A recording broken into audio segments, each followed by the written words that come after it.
anak-anak, bagaimana kabarnya? Nah, semoga kalian selalu dalam keadaan sehat dan tak kurang satu apapun, tetap semangat belajar. Nah, anak-anak, untuk video kali ini kita akan membahas mengenai perang Banjar melawan pemerintah Hindia Belanda. Nah, adapun tujuan pembelajaran kita, di mana setelah mempelajari materi ini diharapkan nantinya kalian mampu menjelaskan bagaimana sih latar belakang terjadinya perang Banjar melawan pemerintah Hindia Belanda. Terus kalian juga mampu mendeskripsikan, menggambarkan, menceritakan bagaimana kronologi terjadinya perang Banjar ini. Kemudian kalian juga bisa mendeskripsikan, menggambarkan, menjelaskan apa dampak yang terjadi dari perang Banjar ini melawan pemerintah Hindia Belanda. Nah, oke, mari kita simak materi kita. Perang Banjar melawan pemerintah Hindia Belanda ini anak-anak dimulai itu sekitar tahun 1859 sampai 1905. Nah, perang Banjar ini adalah perang, yaitu perlawanan terhadap kolonial Belanda yang terjadi di Kesultanan Banjar yang meliputi provinsi Kalimantan Selatan dan Kalimantan Tengah.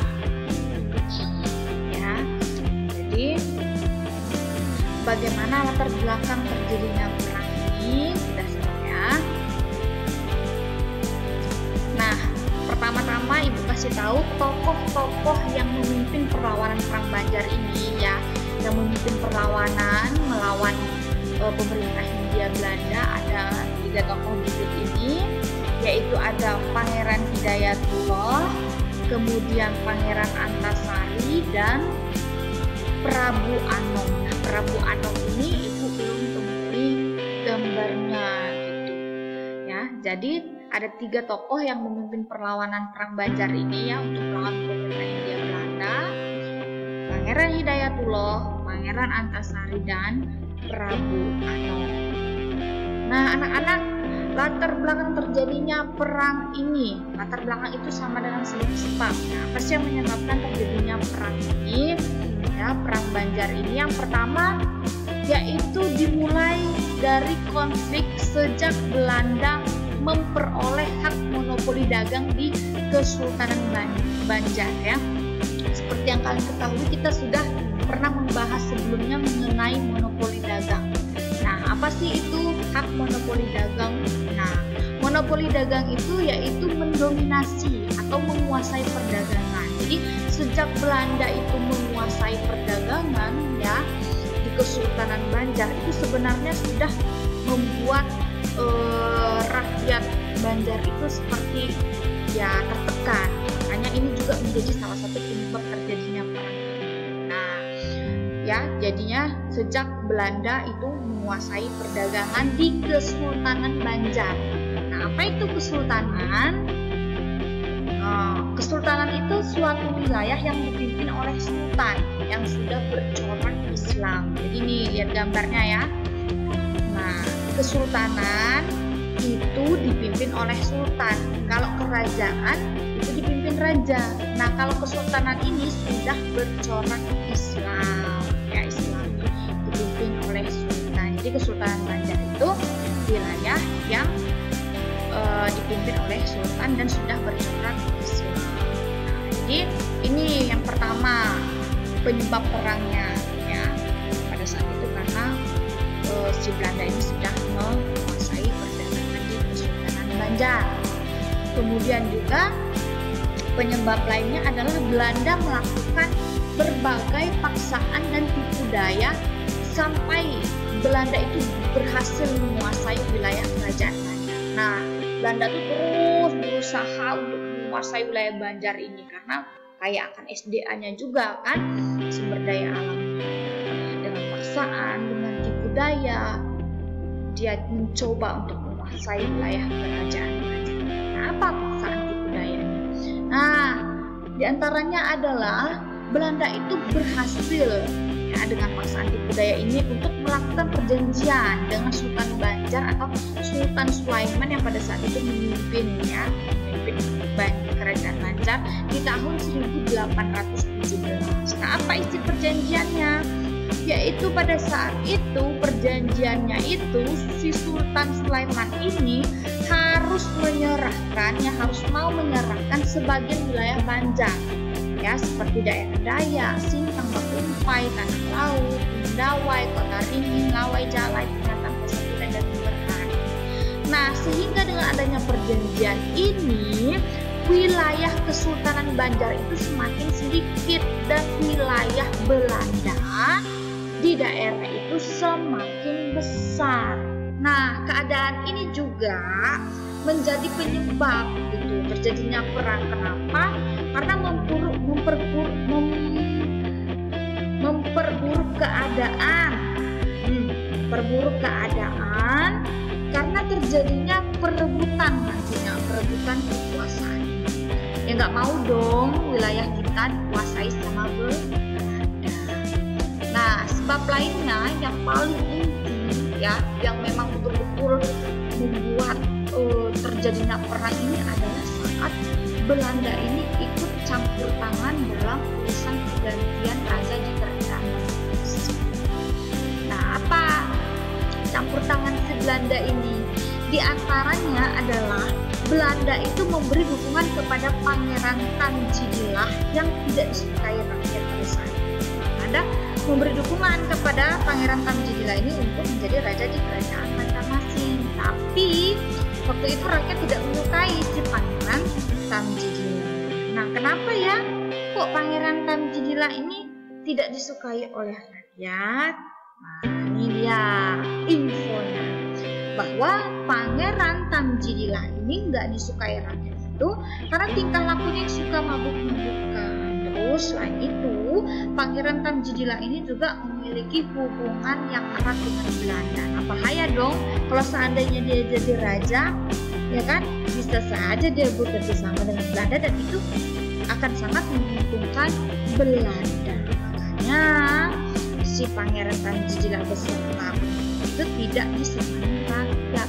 Selain itu juga karena tindakannya yang sewenang. Nah, hal-hal inilah yang menyebabkan terjadinya perang Banjar melawan pemerintah Hindia Belanda. Bagaimana kronologinya? Kita simak. Nah, jadi anak-anak tadi berdasarkan latar belakang yang dijelaskan, ya kan, dimana sebab intinya yang memang betul memulai pertempuran adalah saat Belanda campur tangan tadi, yaitu dia memilih Pangeran Tanjidillah yang tidak disukai rakyat. Karena Pangeran Tanjidillah ini juga pro dengan Belanda, mendukung Belanda. Jadi rakyat itu nggak suka. Nah, melihat hal ini, pada saat itu ada Prabu Anom dan Pangeran Hidayatullah. Memimpinlah dia perlawanan, kan? Kalau mereka tidak mau nih Belanda ikut campur memilih raja di kerajaan Banjar. Sehingga perlawanan ini terhadap pemerintahan Belanda dipimpin oleh Prabu Anom dan Pangeran Hidayatullah. Ya. Namun pada saat itu ternyata Prabu Anom itu berhasil ditangkap oleh Belanda. Sehingga pada tahun 1859 ada nih Pangeran Antasari memimpin juga perlawanan, kan? Setelah si Prabu Anom ditangkap, datanglah Pangeran Antasari bergabung bersama Pangeran Hidayatullah melawan Belanda. Nah, tapi ternyata perlawanan ini anak-anak dapat dimenangkan oleh Belanda.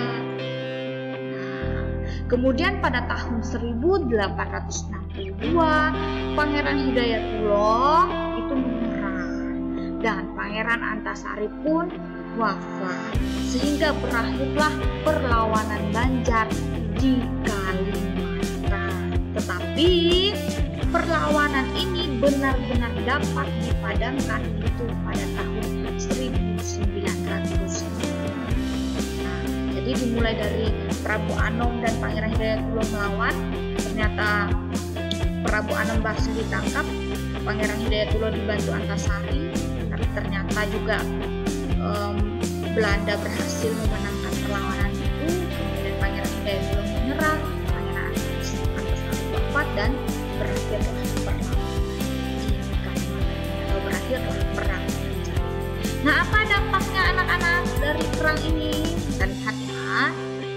dampak dari perang Banjar ini. Yang pertama di bidang politik. Nah, di mana dampaknya adalah daerah Kalimantan Selatan itu dikuasai sepenuhnya oleh pemerintah kolonial Belanda. Kemudian selain itu dibubarkan negara Kesultanan Banjar. Jadi nggak ada lagi itu. Jadi daerah itu sudah menjadi kekuasaan Belanda. Kemudian di bidang ekonomi, nah ini sudah dikuasainya tambang batu bara dan perkebunan di daerah Kalimantan Selatan oleh yaitu Belanda. Nah, anak-anak, tapi lagi-lagi ibu ingatkan kepada kalian anak-anak, meskipun demikian ibaratnya Belanda itu kok banyak sih memenangkan perlawanan rakyat Indonesia. Meskipun demikian, anak-anak, ibu tidak bosan-bosannya untuk mengingatkan kepada kalian, kita wajib untuk menghargai jasa-jasa para pahlawan kita yang telah gugur demi memerdekakan Indonesia dari jajahan-jajahan si penjajah, termasuklah di antaranya Belanda, ya. Bila perlu kita meneruskan perjuangannya, tapi bukan dengan perang, dengan cara yang lain, yaitu dengan belajar sungguh-sungguh, dengan menjadi sumber manusia yang berkualitas untuk memajukan dan negara ini. Nah, anak-anak, begitulah bagaimana terjadinya perang Banjar melawan pemerintah Hindia. Semoga kalian dapat memahaminya atau bisa memahami bagaimana latar belakang tadi terjadinya, kemudian bagaimana peristiwanya, kronologinya, urutan peristiwanya, dan apa dampak dari terjadinya perang ini. Nah, anak-anak, materi ini tidak hanya sebatas apa yang ibu sampaikan. Kalian bebas, kalian bisa mencari, kalian bisa mengeksplor di berbagai sumber. Nah, kemudian kalau ada yang ingin kalian diskusikan, kalian boleh diskusikan kepada ibu. Oke anak-anak, sekian materi kita. Jangan lupa untuk selalu jaga kesehatan dan tetap selalu semangat belajar. Terima kasih.